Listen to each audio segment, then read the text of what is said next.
This is what you can do about taking control of your own health, a podcast for people interested in learning how to create bodies that are healthy, strong, fit, and disease resistant. I'm Sean McClendon. I'm your host. I'm a certified personal trainer, an author, and a health and fitness enthusiast. Thank you for joining me today. I'm excited about this episode.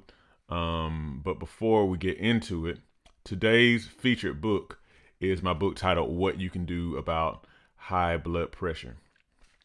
Most people know that high blood pressure is one of the leading killers in the United States and other Western countries, causing strokes, heart attacks, and kidney disease, to name a few. But what many people don't know, however, is that high blood pressure is a lifestyle disease, meaning that it is caused by the way that we live.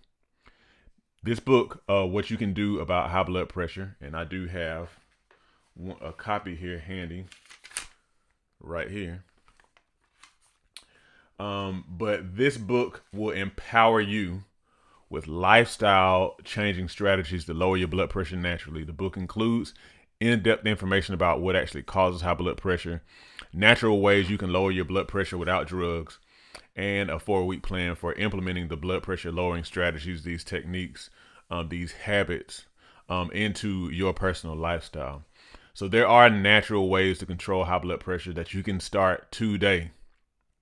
And it's important to understand that. So if you are ready to adopt a healthier lifestyle and to reduce and possibly eliminate high blood pressure and your need for medication and all that kind of stuff, this is your book. Make sure you go in the description and use the link to get your copy of What You Can Do About High Blood Pressure. If you know a loved one, a friend who has high blood pressure, definitely recommend that book to them. Very practical stuff I've put in that book that's really totally accessible, not really any secrets or anything, but yet it can kind of seem like it because a lot of people it's not really emphasized all the different type of things that you and I can do to have our bodies to run normally, run properly, and have normal blood pressure. Okay. All right. The information on this podcast is based on personal research and opinion and is not meant to be a substitute for advice from a doctor or physician. You are advised to consult your doctor or physician before making any changes to your lifestyle. All right, very good. So, in this episode, I want to talk about why we should be consuming way more plant foods than we do on average if we want optimal health. And when I say optimal health, I mean health in every aspect. I am talking about weight loss. That's in there, but that's not by any means the main thing. I'm talking about a body that is amply supplied with adequate vitamins and minerals, a body that is not inundated with excessive carbohydrates, a body that is not being depleted by the consumption of lots and lots of refined processed foods, a body that's doing what it's supposed to do. Every organ, every tissue is being supplied with the specific nutrient composition that it needs to do what it needs to do. It's important to understand that. The reason why I like to say that a lot is because the way we've been taught to live our lives, we have been taught to not consider the fact that our bodies have basic needs, just like your car has basic needs for maintenance and whatnot to run properly. You have basic needs. Your organs have basic needs. And a lot of us have learned to routinely deplete ourselves of our basic needs. And one of those ways is by the very inadequate consumption of plant foods, vegetables, and fruits, in that order. All right. This is definitely a subject that I'm kind of passionate about for sure. All right. So here we go. So I have this book here that I bought maybe a couple of years ago by one of my favorite doctors and experts on health and nutrition that I follow. His name is Dr. Mark Hyman, and the book is called Food Fix. How to save our health, our economy, our communities, and our planet one bite at a time. Dr. Hyman, he's a MD. He's what you call a functional medicine doctor as well. So he kind of knows both sides and integrates both sides. I really like that. That's why I follow him. But anyhow, This book is real heavy on, really, it kind of is like a public health type of book. So, I mean, if you're interested in a lot of statistics and whatnot, then sure, read it. But it's a little difficult to read straight through. But I find it interesting. I like to kind of refer to it because it gives you, like I say, a public health perspective and helps you kind of see the big picture of kind of like what we can do at various systematic levels to reduce the unnecessary disease burden that we have in our society, and to kind of just make everything run better. The title says it all, really. But anyhow, so I got this quote that I wanted to read on this episode from this book in chapter 2, and it says, "We have all heard we should eat 5 to 9 servings of fruits and vegetables a day. One serving is a half cup. This is a bare minimum, with some research suggesting we should be consuming 15 servings, which is about 8 cups, a day for optimal health." Let me read it again. We have all heard we should eat 5 to 9 servings of fruits and vegetables a day. One serving is a half cup. This is a bare minimum, with some research suggesting we should be consuming 15 servings, about 8 cups a day for our optimal health. Okay.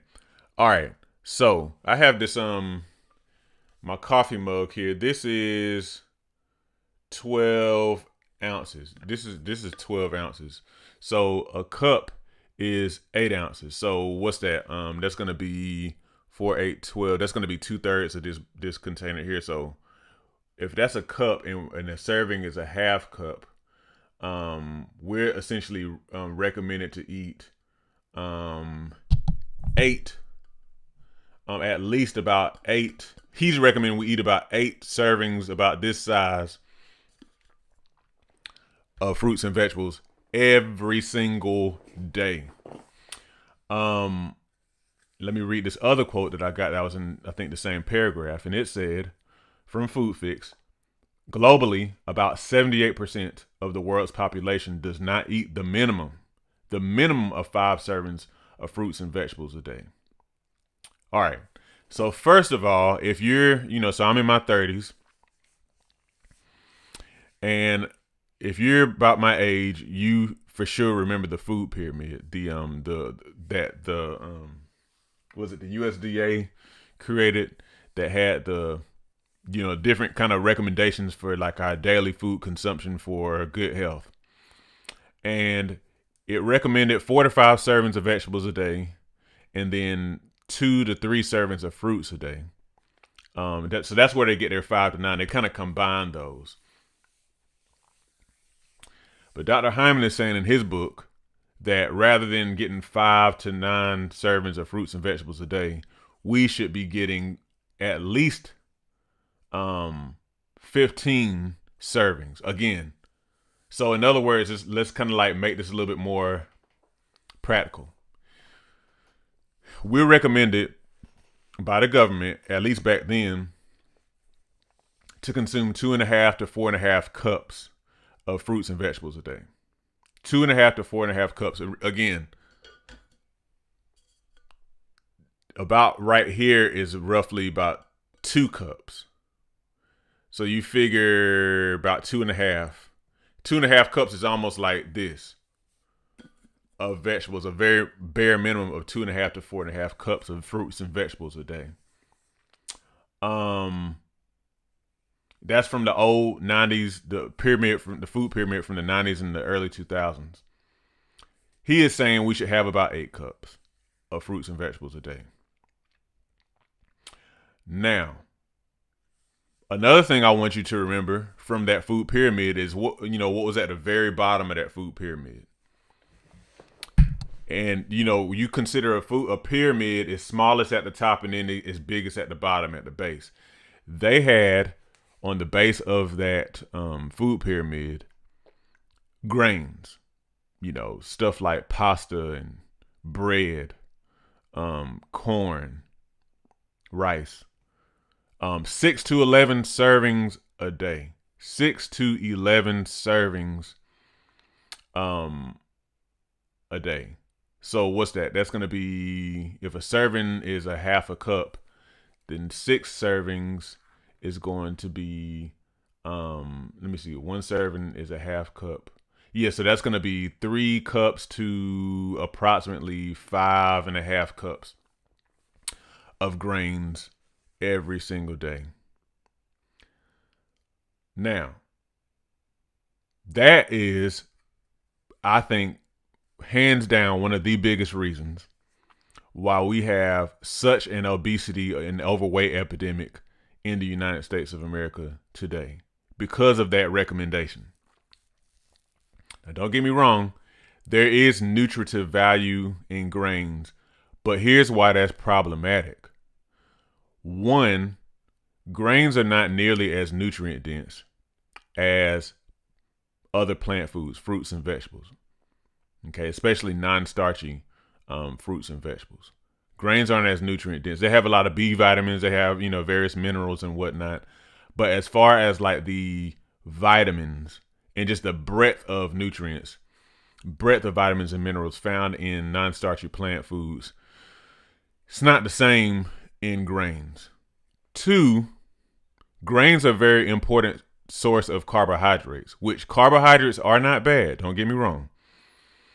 But for the average American, for the average Westerner, consuming 6 to 11 servings of grains every single day is not practical when it comes to our energy usage. Carbohydrates are very important for providing energy. But when you consider how sedentary we are, it just is no reason for us to be consuming that many servings of grain-based foods. Another reason why 6 to 11 servings of grains a day is problematic is because of the fact that a lot of people can't tolerate grains. That's why we have all this gluten-free stuff these days. Now, don't get me wrong. It's not that everybody needs to go gluten-free. Not everybody. Not everybody is sensitive or sensitive to or intolerant of grains in their digestive system. But some people are. And so there have been a lot of people who've been dealing with various health issues, autoimmune issues, digestive issues because of consuming grains. And they probably need to avoid those, because they're just not able to tolerate them. And then even in that, you can go a lot of different ways, because there's the whole issue with the fact that, part of the reason there's issues with digesting grains in our society is because we just don't have the diversity of grains grown. We're kind of like a monocrop culture where there's only like really one real type of wheat grown, for example.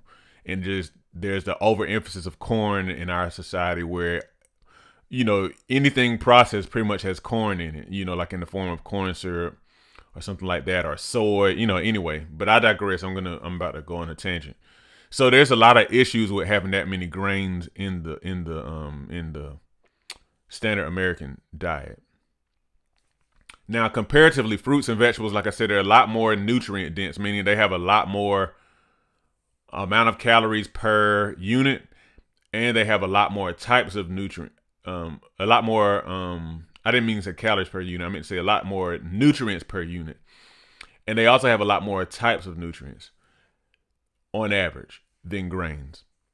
Also, vegetables, especially the non-starchy ones, are very low in calories, very low in calories, and very nutrient dense. So that's like a really good combination, especially for us who are just not really active and not really needing necessarily to have so many carbs. In contrast to, some groups of people who actually need a whole lot of carbohydrates on a daily basis. I recently talked about Michael Phelps, the swimmer, who was eating 15,000 calories a day, in his heyday of winning all the Olympic swimming events and whatnot. That was a dude who needed a whole lot of carbohydrates. Like when you're swimming 6 hours a day, you need carbs to maintain weight. You see what I'm saying? But who out here is swimming 6 hours a day, let alone being active 6 hours a day, let alone being active 1 hour a day? So you see, we don't need carbs like that. Okay. So let's see. So 6 to 11 servings of grains a day is also not only a big reason for like our epidemic of overweight and obesity, but also just for general malnutrition, because we put so much emphasis on that, but we're not getting the breadth of nutrition that we need to just sustain our lives and operate normally. Now, think about this now. The food pyramid of old recommended, 5 to 9 servings of fruits and vegetables a day. Okay. In this book, Dr. Hyman's recommending at least 15. The truth be told, a lot of people don't even get they don't get 5 to 9 servings of fruits and vegetables a day. They probably don't get that minimum. A lot of people don't eat fruits and vegetables at all.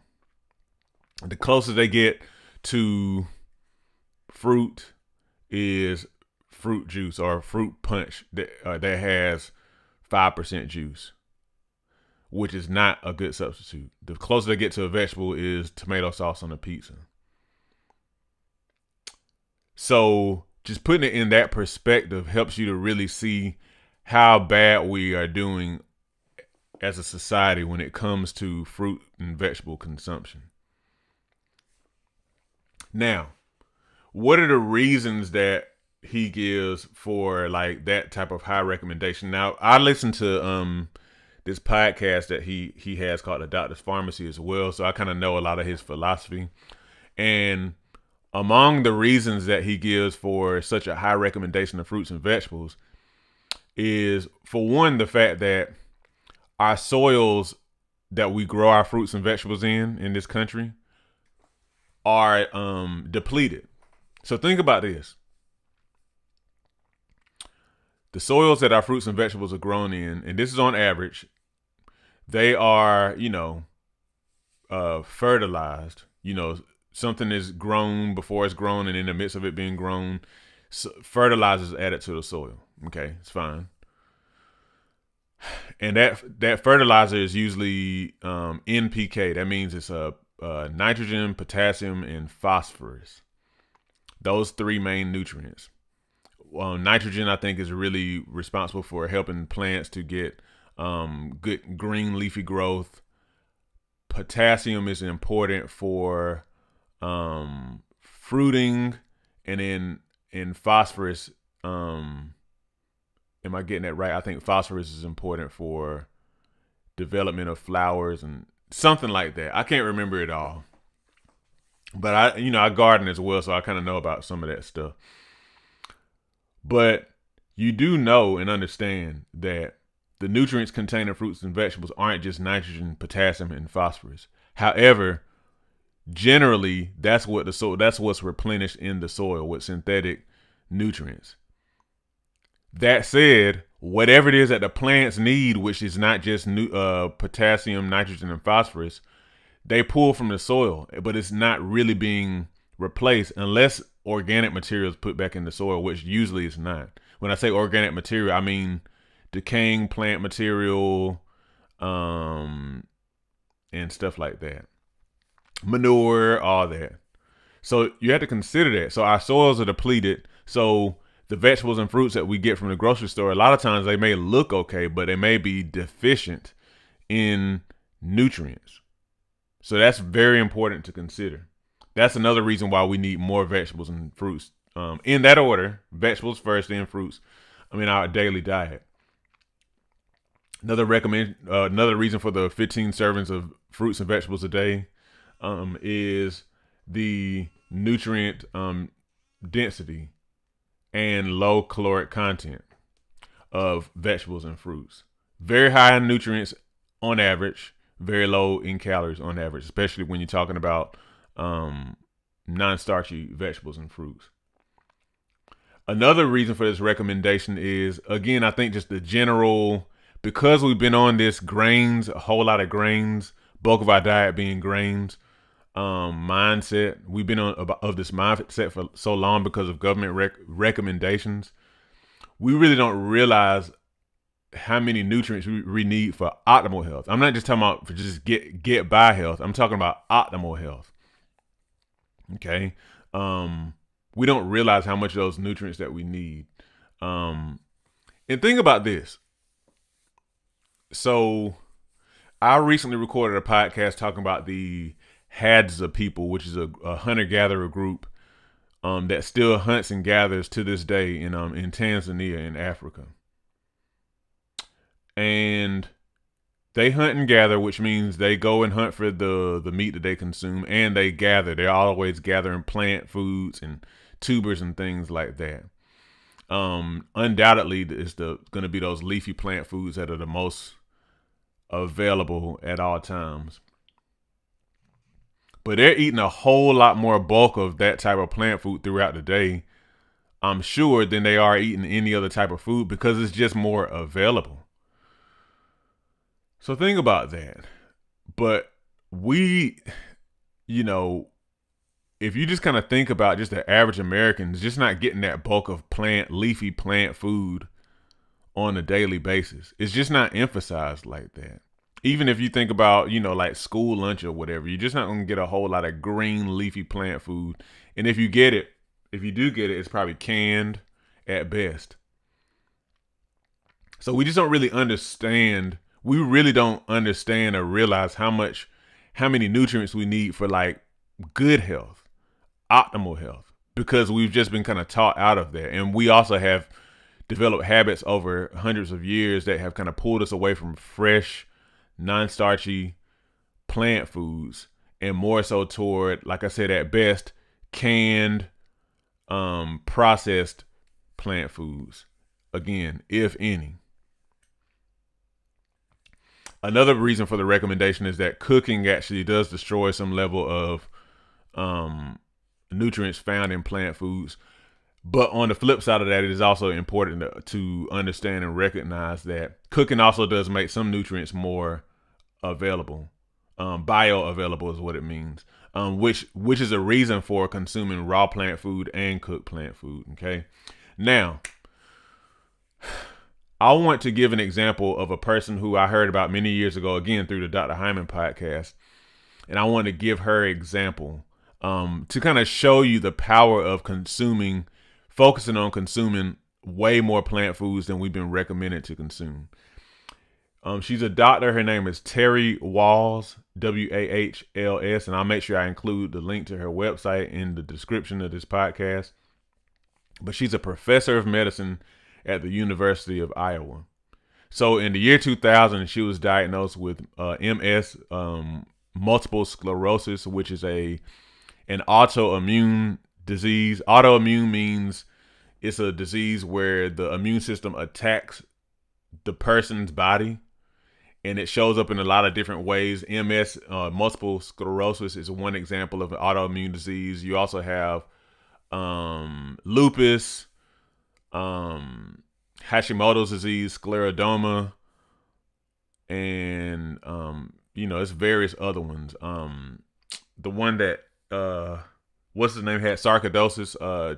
Bernie Mac had that, but she had multiple sclerosis, and in that, the immune system attacks the nervous system, specifically the outer covering. I think it's called the myelin sheath that covers nerves and whatnot.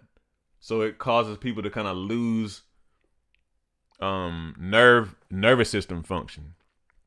A lot of times people get bound to wheelchairs and they start losing control of their limbs and whatnot.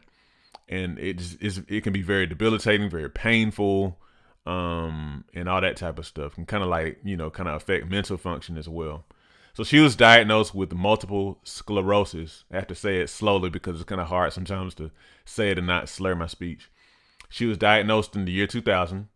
And within a few years of that, she was bound to a wheelchair because she had a lot of lower back weakness. So she was bound to a wheelchair. Now keep in mind, like from what I've learned, she was vegetarian before that and was also relatively active, but she still got MS. So she started to do her own research. Keep in mind, she was a doctor as well. So she kind of knew some of, like the conventional protocols and whatnot, and had been taking different kind of conventional protocols, which include like chemotherapy to combat stuff, but it wasn't really like helping her get better. So she kind of started to do even more of her own research. She started to look into, okay, what specific nutrients do studies say help? So based on that, she started using some supplementation, and it helped some, but it only helped so much. And she eventually refashioned her diet to include, among other things, 6 to 9 cups of vegetables a day, which amounted to 12 to 18 servings of vegetables every single day. 12 to 18 servings of vegetables a day, plus some fruits with that. Now, keep in mind, we're just saying vegetables. So she emphasized vegetables. And it's important to understand that fruits are very nutritious and important as well. But the thing to keep in mind about fruits is that they do have a lot higher sugar content. Now, it's not bad per se. It's just that you need to emphasize the vegetables for sure. So anyway, I was about to go on a tangent, so I'll leave that alone. So she was including 12 to 18 servings of vegetables every single day in her diet. And that was like, for sure, emphasis on non-starchy vegetables, some fruits. And then she also did some things like phase out sugar, grains, potatoes, and dairy from her diet. All of which are very highly emphasized in the standard American diet.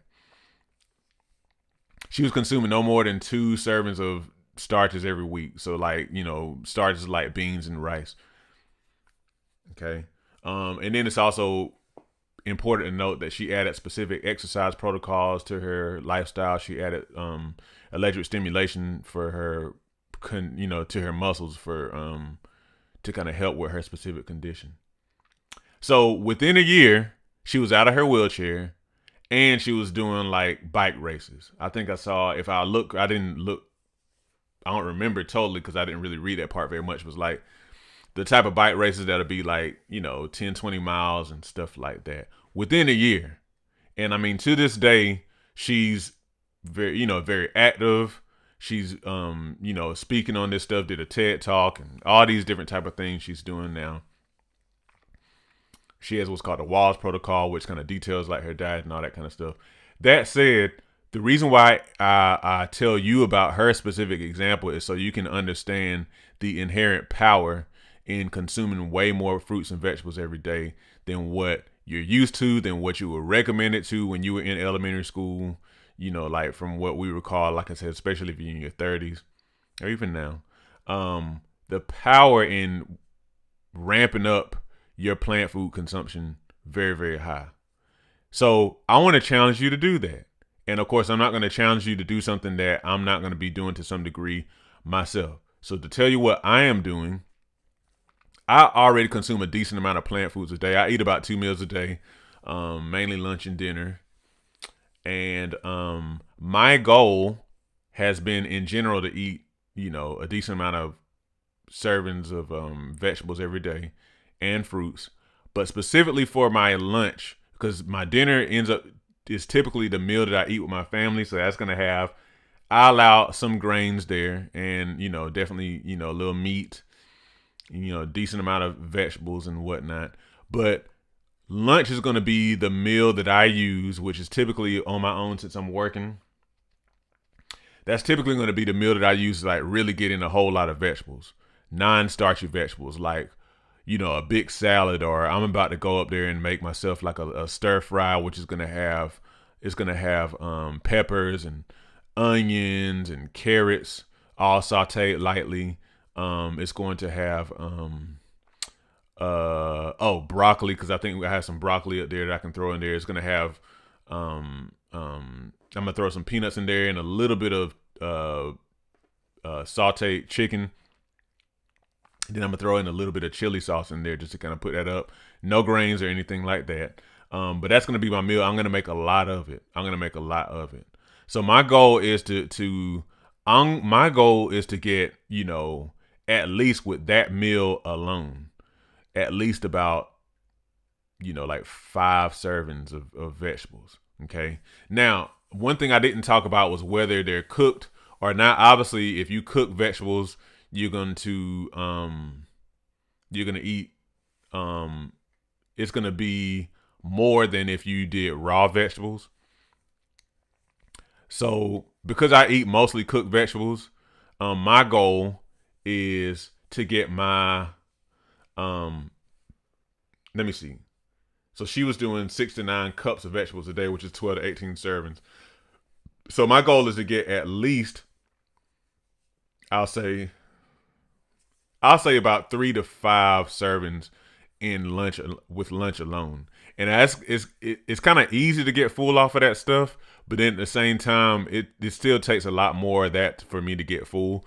The cool thing, and I want you to note this, is even with that volume of food, it's so low in calories that you don't have to worry about calories, which, no, I'll talk about this in a future podcast. It's the reason why I've never counted calories. I've never done it. Because I always try to emphasize the non-starchy vegetables.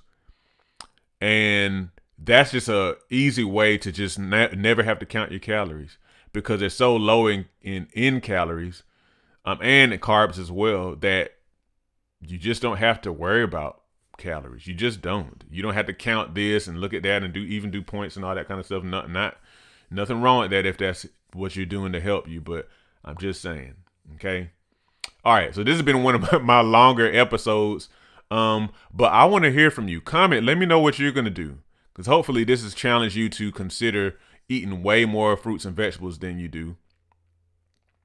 So I want to hear from you. What are you going to do to get in your 15 servings of vegetables a day? Like I said, my goal is to get in at least 5 servings of vegetables with lunch alone, and then hopefully get at least, if I have to get 12 to 18 servings, that means I need to get more than that for dinner. So, and I don't typically do snacks, so I'm going to have to think about that a little bit and maybe refine it to get at least 12 servings of vegetables every single day with a goal of 15, okay? So I might have to add in a snack of non-starchy vegetables. But anyhow, what are you going to do to get your 15 servings of vegetables in every single day? If you want optimal health, that's what you need to be aiming for. That with some fruit in there as well. Okay? So let me know. I want to hear from you. I want to hear from you because, again, I don't just do this podcast because I just want to hear my voice or anything. I do this because I really want to challenge the status quo, because the status quo obviously is not working for us when it comes to health and wellness. We think that, we assume we just eat the way that we eat. We get sick off of it. Then we get in the system. And then we just assume that we're going to age and be debilitated and stuff as we age. But all that stuff goes out the window when you realize that we haven't been eating and taking care of our bodies right. And that a well-maintained body is youthful, is energetic, fit, way into old age. Way into old age. You can be that way all of your life, into a long-lived life. And I'm a believer of that, and that's what I seek to perpetuate to you, the listener who's hearing this. Okay? Make sure you get your copy of the featured book, which was my book called What You Can Do About High Blood Pressure. Share this episode, like this episode, subscribe to this podcast. And always remember, your doctor is not responsible for your health. You are. God bless you.